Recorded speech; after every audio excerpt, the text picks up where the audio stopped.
ଏଇ ଯୋଉ ରବି ଫସଲ କିଏ କରିଛି? ରବି ଫସଲ ବା ବିଶ୍ୱାମିତ୍ର କରିଛନ୍ତି। ବିଶ୍ୱାମିତ୍ର ଆଉ ମାନେ ଏଇ ଯୋଉ ବାଲ୍ମୀକି ଋଷି ବିଶ୍ୱାମିତ୍ର। ବାଲ୍ମୀକି ଋଷି। ଆଉ ଖରିଫ ଫସଲ ଖରିଫ ଫସଲ ବା ନାରାୟଣ କରିଥିଲେ, ଗୋଟାଏ ଟାଇମ୍ ଖାଇବା ଦେଇଥିଲେ। ଗୋଟେ ଟାଇମ୍ ହଁ ଯା ସେକରୁ ଯା ଗୋଟେ ଟାଇମ୍ ଆମେ ତ ତିନି ଟାଇମ୍ ଖାଉଛୁ। ତିନି ଟାଇମ୍ ଗୋମାତା ଦୋଷରୁ ଖାଉଛ। ଗୋମାତା ଦୋଷରୁ ଆଉ ଗୋମାତା ଦୋଷରୁ କ'ଣ ପାଇଁ? ଗୋମାତା କାଳେ ମୁଁ ଖଟିବି ମୋ ପୁଅମାନେ ଖାଇବେ। ହଁ ତିନି ଟାଇମ୍ ତମକୁ ଖାଇବାକୁ ଦେଲା କି ଗୋମାତା ଦେଲା ଖାଇବାକୁ? ନାଇଁ ନାରାୟଣ ଦେଇଛନ୍ତି ଗୋଟାଏ ସିଏ ଟାଇମ୍। ମୁଁ ଅଲଗା କ'ଣ ଶୁଣିଥିଲି ଗୋଟେ କାଳେ ନାରଦ ମାନେ ଗୋମାତା ନାରଦ କାଳେ କହିଥିଲେ ତିନି ଟାଇମ୍ ଖାଇବାକୁ। ନାଇଁ ଗୋମାତା ଗୋମାୟା ଗୋମାତା ଗୋମୟରେ ପବିତ୍ରେ ଗୋମୟରେ ସୁରହତେ ଗୋମୟରେ ସମସ୍ତେ ନେଲେ ସବୁ ପାଗ ଗାଣ୍ଡି ଡାକି ନେଲେ ଲକ୍ଷ୍ମୀ ନେଲେ ବୁଝିଲୁ। ଗୋମାତା ଦୋଷରୁ ତୁମେ ତିନି ଟାଇମ୍ ଖାଉଛ।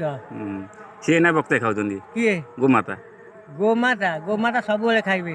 ନାଇଁ ତାଙ୍କ ଖାଇବାଟା ବକ୍ତେ ନା, ଆମେ ତିନି ଟାଇମ୍ ଖାଉଛୁ, ସେମାନେ ତାଙ୍କର ବକ୍ତେ ଖାଇଲେ ପେଟ ପୁରୁଛି ନା। ବକ୍ତେ ତାଙ୍କର ହଉଛନ୍ତି ମାନେ ଇଏ ଯାକେ ସବୁବେଳେ ଖାଇବେ।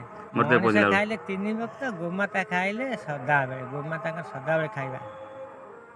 ଆଉ ଗୋମାତାଙ୍କ ରାତିରେ ଖାଉଛନ୍ତି? ଆଉ ରାତିରେ କିଏ ଖାଇଲା ଦେଲା? ରାତିରେ ତୁମେ ଦବ ଖାଇବ ନା। ଆଉ କୋଉଟା କେହି ଦଉନାହାନ୍ତି?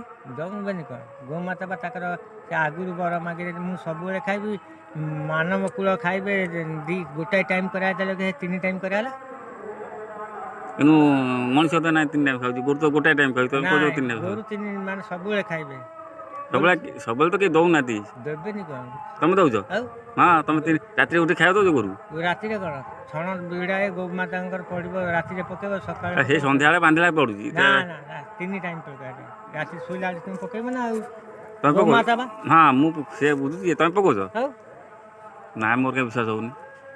ଗୋମୟରେ ପବିତ୍ର ଆଉ ମୁଁ ପକାଏ। ପକାଅ।